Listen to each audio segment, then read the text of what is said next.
नमस्कार मंडळी, आज आणखीन एकदा तंदुरी चहा करते. तंदुरी चहा किंवा कुल्हडचा चहा काहीही म्हणू शकता तुम्ही ह्याला. आणि ह्या दोघींना काहीही आयडिया नव्हती की मी त्यांचा व्हिडिओ काढते म्हणून.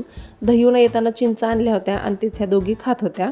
आता चिंचा खूप गोड होत्या, त्याच्यानंतर चहा झाला. आम्ही तिघांनीही चहा घेतला आणि आजही आमूची खूप आठवण आली. आता तिची आणि माझी भेट दिवाळीलाच झालेली आहे ना, त्याच्यामुळे अशा ती जरा जास्तच आठवण येते. किती वेळेस म्हणलं थोबाडीला ये, पण काही येईना काही गेली. आता म्हणते एप्रिलच्या एंडला जाऊया. असं असतंय का कुठं बरं?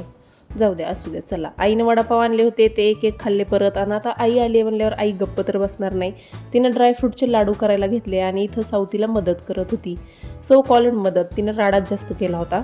नंतर सानूनं पण थोडी मदत करण्याचे नाटकं केले आणि नंतर आईनं गूळ वगैरे फोडून सगळे ड्रायफ्रूट भाजून घेऊन तेच त्याला मिक्सरमधून काढून त्याचे लाडू करून घेतले. आता ही खजूर अशी भाजली ना की थोडी मऊ पडते आणि ती मिक्सरमधून इझिली निघते, नाहीतर मिक्सरमध्ये एकदमच खडखड वाजतं ते आणि खट्ट होऊन बसते एका जागेवर. नंतर सगळे लाडू बांधून घेतले आणि मी एकीकडे स्वयंपाक करत होते आणि आमचं लक्षच नव्हतं, म्हणजे आई गेली होती तेव्हा. हिनं बसली होती शांत आणि बघा हिनं काय पराक्रम केलाय, सगळा झेंडूबाम डोक्यात घालून घेतलाय. नंतर साऊची खिचडी पण तयार झाली होती, तिला जेवू घातलं आणि असा होता आजचा दिवस. चला, मला लाईक शेअर सबस्क्राईब केल्याशिवाय जाऊ नका. बाय, भेटू पुढच्या व्लॉगमध्ये.